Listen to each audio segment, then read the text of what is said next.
के बड़े प्रतापी राजा, और उन प्रतापी राजा के यहाँ एक पुत्र ने जन्म लिया जिनका नाम उन्होंने रखा चंद्रहास। बालक जब 3 वर्ष का हो गया तब केरल देश में एक शत्रु राजा ने चढ़ाई की, और ऐसी चढ़ाई की कि पूरे केरल देश को अपने वश में कर लिया। अनंत संख्या लेकर के सैनिकों की आया, पूरे केरल देश पर आक्रमण कर दिया। उस आक्रमण में राजा मारे गए, सैनिक मारे गए। अब धीरे धीरे स्थिति की सेना ने भीतर देश में प्रवेश करके वहां की औरतों को, बच्चों को भी मारना प्रारंभ किया। जो क्रूर राजा जिसने आक्रमण किया था उसको पता चला, बोले कि राजा मर गया, रानी मर गई, पूरा परिवार मर गया, एक इनका 3 वर्ष का बालक है वो अंदर भवन में है, उसको मार दो तो आपकी विजय हो गई इस देश पर। जैसे ही उस राजा ने अंदर प्रवेश करना प्रारंभ किया तो एक धाई मां, जो बालकों की आजकल कह दें तो उनकी एक धाई मां, चंद्रहास बालक की, उसको जैसे ही पता चला कि कोई आक्रमण में सब मारे गए हैं और अब वो राजा यहीं आ रहा है इस बालक को मारने के लिए, तुरंत बालक को उठा करके उसके जितने राजकीय वस्त्र थे सब उतार दिए, सोने चांदी आदि जो भी उसने पहन रखा था सब उतार करके फेंक दिए। मैले कुचैले वस्त्र जो सामान्य लोगों के होते हैं वो बालक को पहना दिए, तालीत उसके मुख पर पोत दी, अजीब सा उसका रूप कर दिया, केश बिखेर दिए, कड़ूले आदि सब उतार करके फेंक दिए, और अपने सौल में लपेट करके बालक को लेकर के जा रही हैं। बालक से कह रही हैं, 3 वर्ष के हैं अभी चंद्रहास, कह रही हैं कोई अगर पूछे कि ये कौन है तो तुम धाई मां मत बोलना है, बोलना ही मेरी मां है, बेटा आज से मैं ही तेरी मां हूं। माता पिता दोनों चले गए, पूरा राज्य नष्ट हो गया। धाई मां ने बालक को अपनी सौल में लपेटा, गोद में लेकर के पीछे के रास्ते से सामान्य लोग जहां से भाग रहे थे वहीं से निकल के जाने लगी। जगह जगह नाकाबंदी पर सबको देखा जा रहा था। अंदर से राजा ने घोषणा कर दी कि राजकुमार को लेकर कोई भाग गया है, ढूंढो उसको, कहां है। बहुत सुंदर चरित्र बंधुओं, सावधानी से सुनना। बालक को लेकर के धाई मां जैसे ही बाहर आने लगी तो एक सैनिक ने रोका। कौन हो? महाराज मैं तो सामान्य स्त्री हूं, मेरा घर जल गया, पति मर गए, जा रही हूं कहीं, भाग जाऊंगी, मुझे भी मार देंगे नहीं तो। कौन है ये बालक, इसका मुख दिखाओ। बालक का जब रूप दिखाया तो फटे कुचैले वस्त्र पहने, मुख पर गंदगी लपेटी हुई, लग ही रहा था कि दाई मां का ही बालक है। ए बालक ये कौन है? चंद्रहास बोले ये मेरी मां है। ठीक है जल्दी जाओ, निकलो यहां से। जैसे तैसे वहां से प्राण बचा करके उस बालक के वो धाई मां निकल गई। बहुत व्याकुल है चित्त से, इतनी दूर जाना है कि कहीं से भी उस राजा को ये राजकुमार मिल ना जाए। तो दक्षिण केरल देश से चलकर के वो मां उत्तर भारत तक चलकर के आई बालक को लेके। महीनों लगे, साल लगे, कितना समय लगा पता नहीं।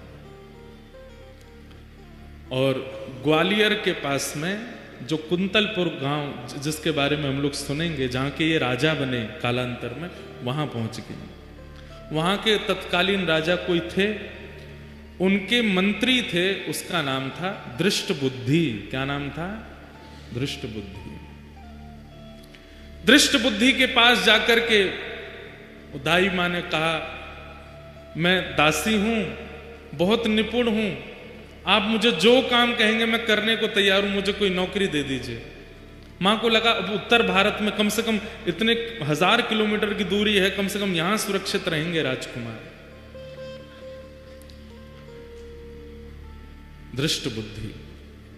दृष्टबुद्धि कुंतलपुर के राजा के मंत्री हैं। मंत्री ने जैसे ही देखा, अच्छा ठीक है हमारे यहां तो बहुत सेविकाएं हैं, काम तो लगे रहते हैं, क्या कर सकती हो? बोले जो कहोगे वो करने को। और ये तुम्हारा बालक, ये तो छोटा है, खेल लेगा यहां बाहर बच्चों के साथ में, ठीक है। और वहां उस धाई मां को एक नौकरी मिल गई राजा के दरबार में कुछ काम आदि करती, और चंद्रहास राजकुमार, अब पूरा नगर दाई मां को जानता है, जितने लोग जानते हैं सब कहते हैं ये बालक कौन है? बोले कि ये दासी पुत्र है। कहां एक राजमाता का पुत्र, कहां एक राजा का राजकुमार, और अब क्या बन गए हैं? दासी पुत्र। 2-2 दिन तक भोजन नहीं मिल पाता है, रात्रि सोने की व्यवस्था नहीं हो पाती है, दाई मां के साथ ही चंद्रहास रहते हैं।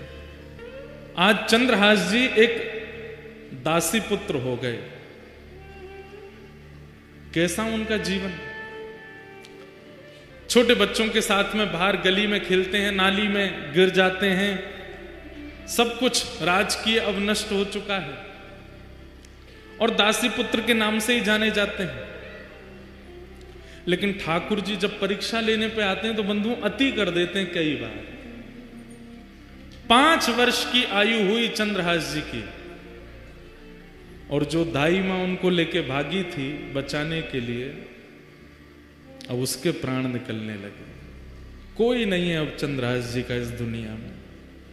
माता पिता परिवार सब मारा जा चुका है, एक दाई मां है बस, और अनजान नगर सब दासी पुत्र समझते हैं इनको।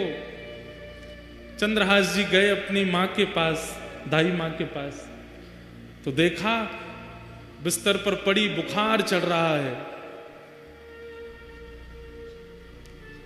सिर दबाने लगे, मां आपको क्या हुआ? चंद्रहास का हाथ पकड़ दिया, बालक अब मैं जाने वाली हूं, आप जा रही हो, मैं किसके पास जाऊंगा फिर? मेरा कौन है यहां पे? माता पिता जा चुके हैं, आप मुझे यहां ले आई, मैं आपको ही मां मानता हूं, यहां सब लोग मुझे जानते नहीं है, मुझे कोई पूछता भी नहीं, आप भोजन कराती हैं तो मैं खाता हूं, आप मुझे नहलाती हैं तो मैं नहा लेता हूं, मैं किसके पास रहूंगा अब? सुनो चंद्रहास, इधर आओ, आज के बाद कोई पूछे तुम्हारी मां कौन है तो कहना कृष्ण मेरी मां है। कोई पूछे तुम्हारे पिता कौन है तो कहना कृष्ण मेरे पिता। कोई पूछे कि तुम्हारा आश्रय कहां है तो श्री कृष्ण के चरणार बिंदों को ही अपना आश्रय बताना। कोई पूछे तुम्हारा सर्वस्व कौन है तो कृष्ण ही तुम्हारे सर्वस्व है। बोलो चंद्रहास तुम्हारी मां कौन है?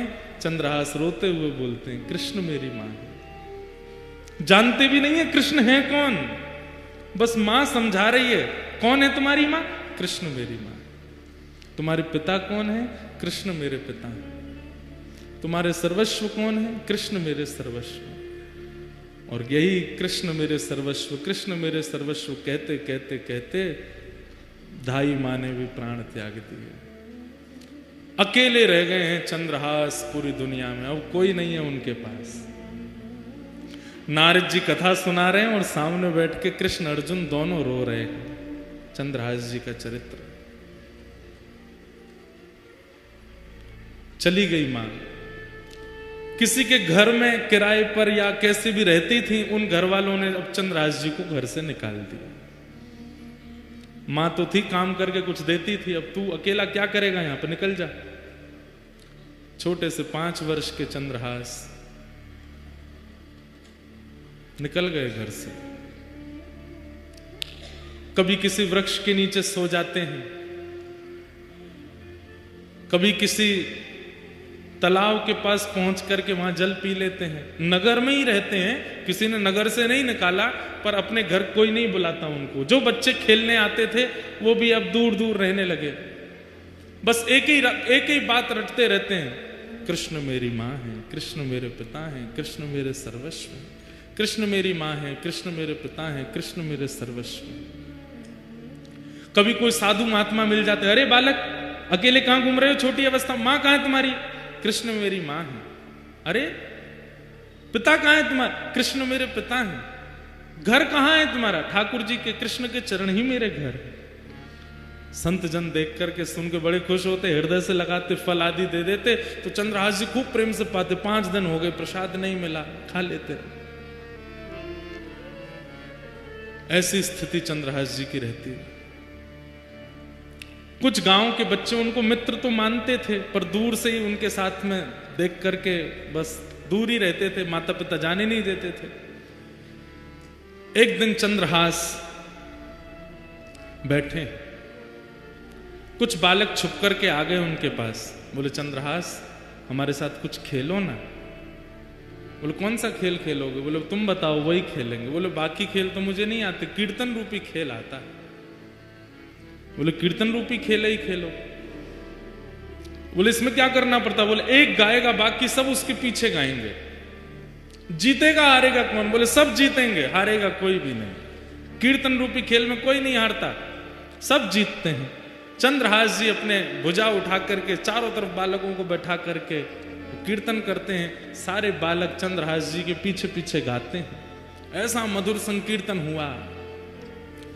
गांव के लोग देखने लगे, अपने अपने बच्चों को भगा करके ले गए वहां से। मना किया था ना इसके पास मत आना, अभागा है, पता नहीं कहां से आया, इसकी मां का भी कोई परिचय नहीं, 2-3 वर्ष यहां रही, दासी बन करके मर गई वो भी, अब इसके पास कोई नहीं आएगा। दूर रहते थे इससे। चंद्रहास जी एक पेड़ के नीचे बैठ करके केवल चिंतन कर रहे हैं, कृष्ण मेरी मां है, कृष्ण मेरे पिता हैं, कृष्ण मेरे सर्वस्व हैं। चंद्रहास जी के जीवन में अब कोई नहीं है, सब छोड़ करके चले गए। मां चली गई, पिताजी चले गए, राज्य छूट गया। और अब धाई मां जिसने पाल पोस के बड़ा किया, 5 वर्ष के चंद्रहास जी को, वो भी छोड़ के चली गई। सब दूर रहने लगे। चंद्रहास जी अब अपना मन कैसे लगावे? 5 वर्ष का बालक वृक्ष के नीचे बैठते हैं और वहीं बैठ करके केवल ठाकुर जी का कीर्तन करते हैं, ठाकुर जी को याद करते हैं। कृष्ण मां हैं, कृष्ण पिता हैं, कृष्ण ही मेरे सर्वस्व हैं। बैठे थे चंद्रहास जी, ध्यान लगा करके नेत्रों से अश्रुपात हो रहा था। तभी आकाश मार्ग से नारद जी जा रहे थे। नारद जी महाराज आकाश से देखते हुए जा रहे थे। हरिदास वर्य हैं नारद जी, हरिदासों में श्रेष्ठ। नारद जी ने जैसे देखा चंद्रहास बालक को, देव तुल्य हैं, तुरंत नेत्र बंद कर दे। पूरा चंद्रहास जी का चरित्र आ गया उनके चित्त में। अरे इसके तो माता जी मर गई, पिताजी चले गए, राज्य छूट गया, सब कुछ छूट गया, अब धाई माँ भी चली गई, और अब ये बैठ के ठाकुर जी का चिंतन। ठाकुर जी को जानता नहीं है, केवल धाई माँ कह गई कृष्ण ही तुम्हारे पिता माँ है, उनके पास जाओ। उनका चिंतन कर रहा। नारद जी प्रकट हो गए सामने। चंद्रहास जी को बढ़िया सुगंधी सी आई तो नेत्र खोल करके देखा, आहा सुंदर वीणा हाथ में लिए, देव दत्ताम मिमाम वीणाम स्वरत ब्रह्म विभूषिताम मूर्छयित्वा हरि कथाम गायमानश्चराम्य हम। नारद जी सामने खड़े।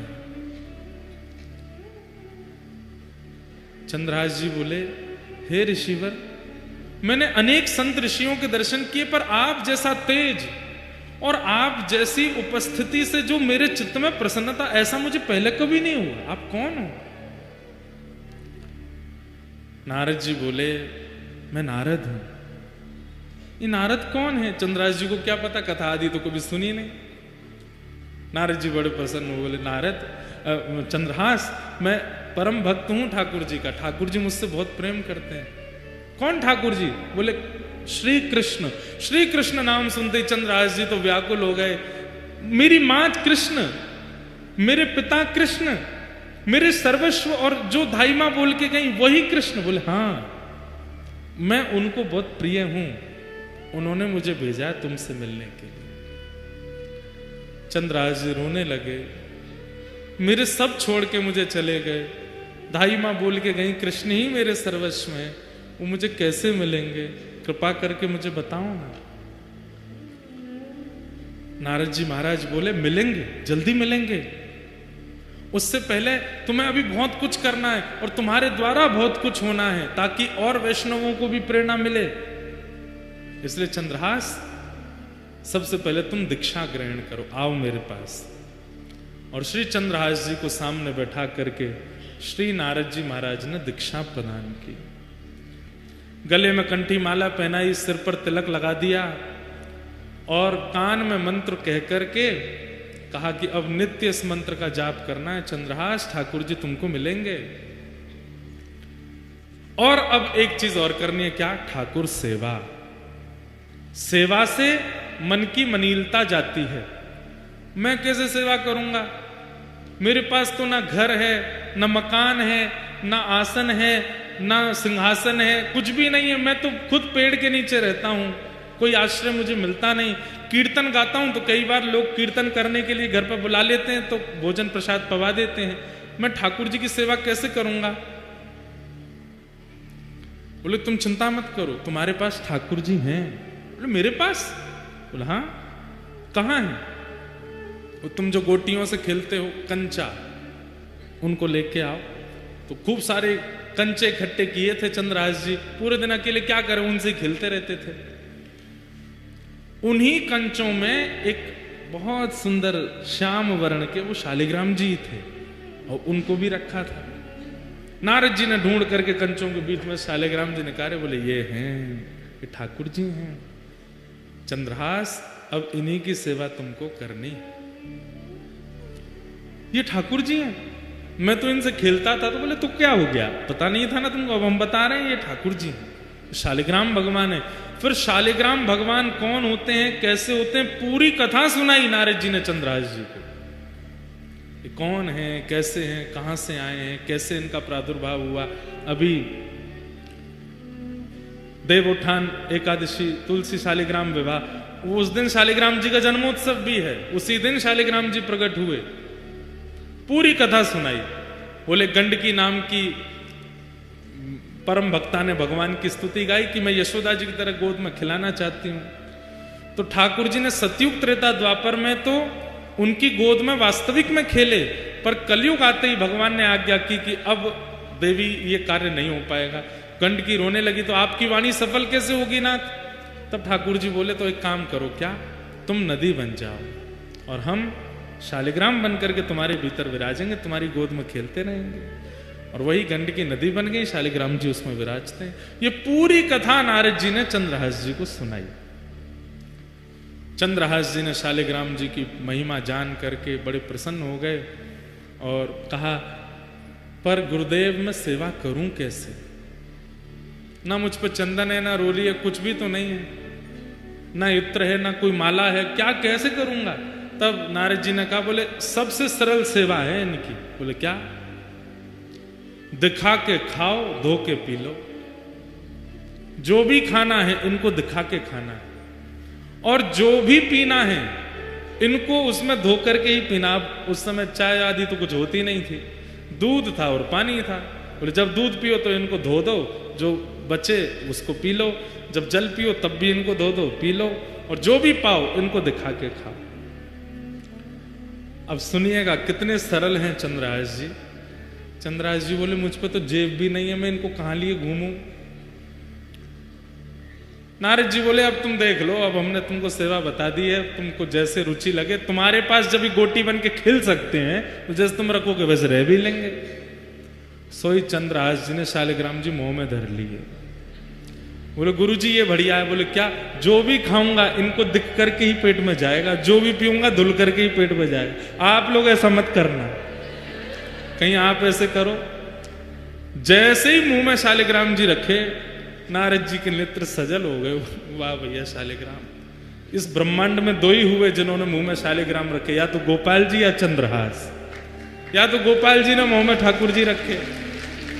आज भी कहते हैं कि वो गोपाल शालिग्राम जी विराजमान है व्रज में। कई लोग बोलते हैं व्रज में विराजमान, कई बार उन पे दो दतुइयां भी गड़ी हुई हैं, ठाकुर जी काट गए उनको, दो दांत भी बने हुए।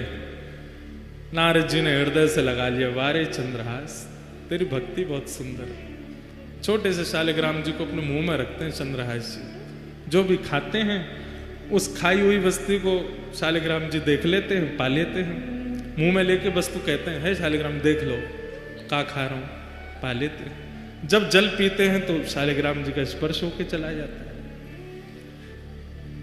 ऐसे चंद्रहास भक्त। नारद जी ने उनको पूरी विधि बता दी, भजन कैसे करना है, नियम कैसे करना है। नारद जी महाराज ने समझा दिया सब, खूब प्रेम से अपने गाल में रखते, सेवा करते। फिर नारद जी ने कुछ व्यवस्था बता दी, तो फिर मुंह में एक आध दिन ही रखे, फिर नारद जी ने आगे कुछ व्यवस्था करी तो वैसे रखते थे। पर कथा प्रसंग ऐसे ही कि उन्होंने मुंह में ही दल लिए थे पहले। अब चंद्रहास जी बड़े प्रेम से सेवा में लग गए ठाकुर जी की। चंद्रहास जी सेवा करते हैं ठाकुर जी की, और बस प्रार्थना जैसे गोपाल भट्ट जी करते हैं कि हे नाथ, प्रहलाद के लिए खंभ से प्रकट हो गए थे आप, मेरे लिए शालिग्राम जी से प्रकट नहीं हो सकते। और नित्य प्रार्थना करते हैं कि जैसे आप सबके लिए प्रकट भय नाथ, मेरे लिए कब प्रकट हो गए। ठाकुर जी से निवेदन करते हैं, वंदन करते हैं, प्रार्थना करते हैं। अब तो बच्चे आते हैं उनके पास खेलने के लिए, सब गोटियां रखते हैं, गोटियों का ही सिंहासन है, उसमें शालिग्राम जी विराजमान रहते हैं बीच में। बच्चे कहते हैं हमको और नहीं, यही वाली गोटी चाहिए। कहते हैं गोटी नहीं है, ये तो मेरे प्राण हैं, ये तो मेरे जीवन है, ये तो मेरे सर्वस्व हैं।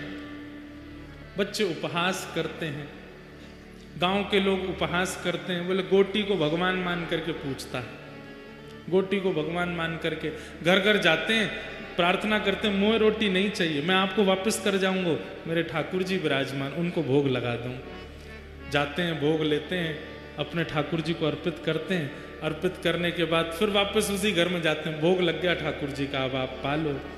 तो दया करके घर के लोग कहते हैं नहीं कोई बात नहीं चंद्रहास, तुम ही पालो।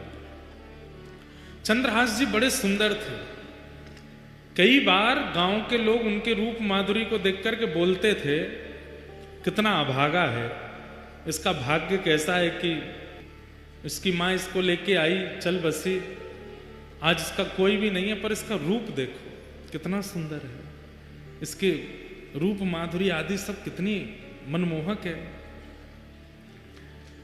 धीरे धीरे चंद्रहास थोड़े बड़े होने लगे, ऐसी स्थिति में ही रहते थे। तो दृष्ट बुद्धि जो मंत्री था उस नगर का, उसकी एक बेटी थी और एक बेटा था। बेटी का नाम था विषया। क्या नाम था? विषया। और बेटे का नाम था माधव।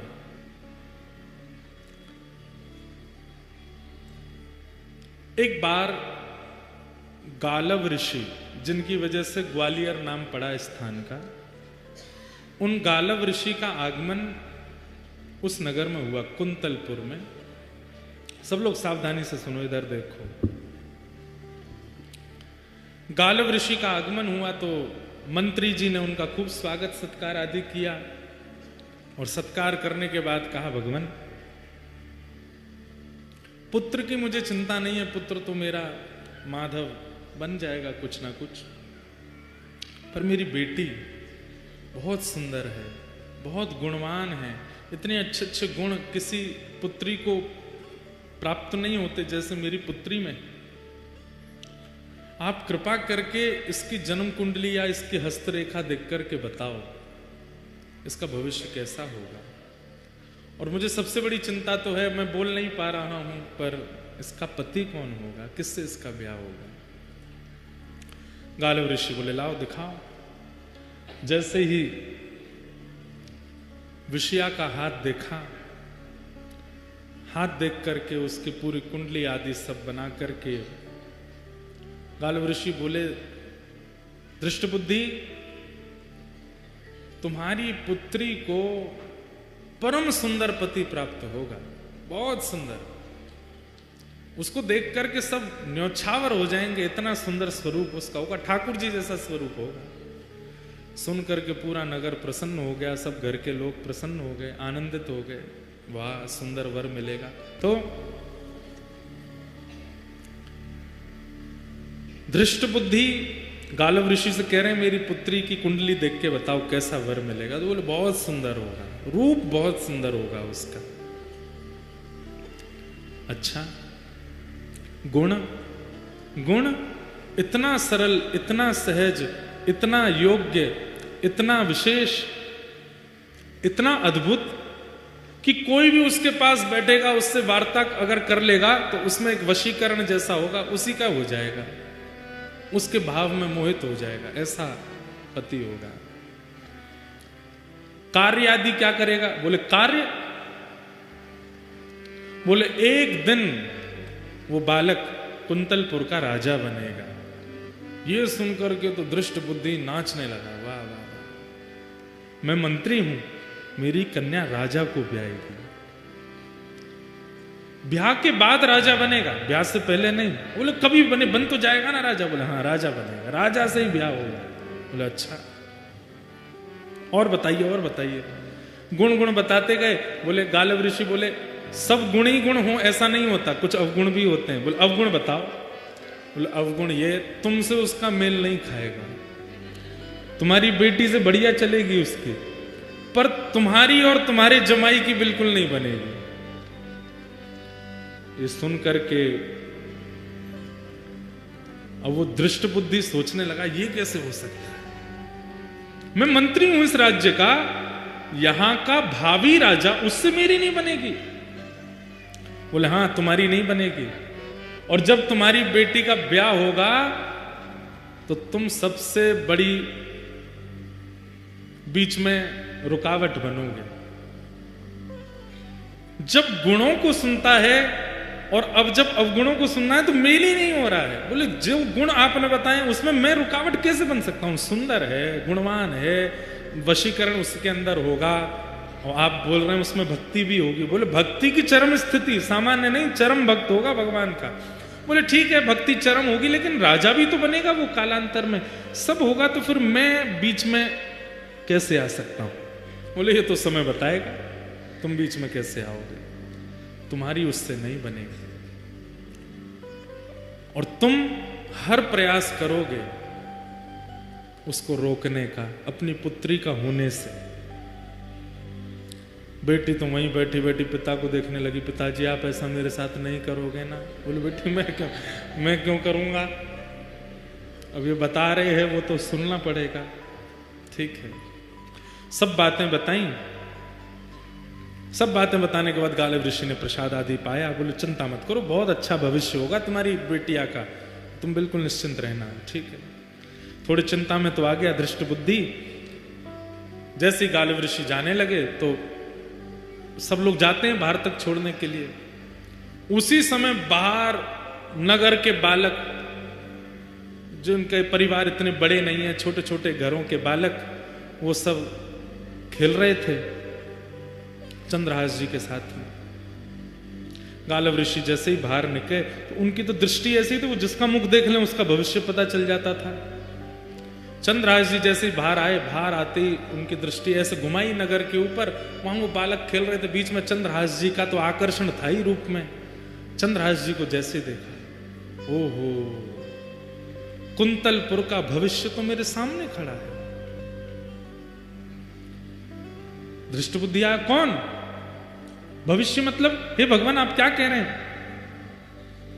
बोले वो बालक कौन है, वो बालकों के साथ जो खेल रहा है, जिसका स्वरूप बुद्धि इतनी सुंदर नहीं है, इतनी सुंदर है पर वस्त्रादि इतने शोभायमान नहीं, वो कौन है। दृष्ट बुद्धि बोला पता नहीं कौन है। अब ये 3 वर्ष के थे जब दृष्ट बुद्धि ने घर से निकाल दिया इनकी मां के मरने के बाद। बोले महाराज मुझे क्या पता, यहां तो बहुत बालक है, होगा किसी का बालक, ऐसे ही डोल रहा है, आज वैसे तो पता चलता है कोई दासी का आदि का पुत्र होगा। इतने में ही दृष्ट बुद्धि का पुत्र आया माधव। बोले हाँ पिताजी भूल गए ये कौन है। बोले कौन है। बोले एक दासी नहीं आई थी हमारे यहाँ छोटे बालक को लेकर के, जिसने कहा था जो सेवा करोगे करूंगी, उसने प्राण त्याग दिए थे ये जब छोटा था। हाँ हाँ हाँ हाँ एक आई थी, केरल देश से आई थी। बोले हाँ वो जो बालक जिसको छोड़ के वो मरी, वही बालक है। गालव ऋषि बोले ये वो बालक है। बोले हाँ महाराज वो इसकी माँ हमारे यहाँ दासी थी, उसी का पुत्र, माँ मर गई, अब रहता है इधर उधर ही घूमता रहता है। गालव ऋषि बोले इसको पास बुलाओ। पास बुलाया, सामने आकर के खड़े हो गए चंद्रहास जी, हाथ सिर पर रख दिया। स्पर्श नहीं करते थे गालव ऋषि किसी का, चंद्रहास जी के सिर पर हाथ रखा। बोले कुंतलपुर का भावी राजा है, इस नगर का राजा होगा। सुन करके दृष्ट बुद्धि बोला आप क्या बोल रहे हैं, इसकी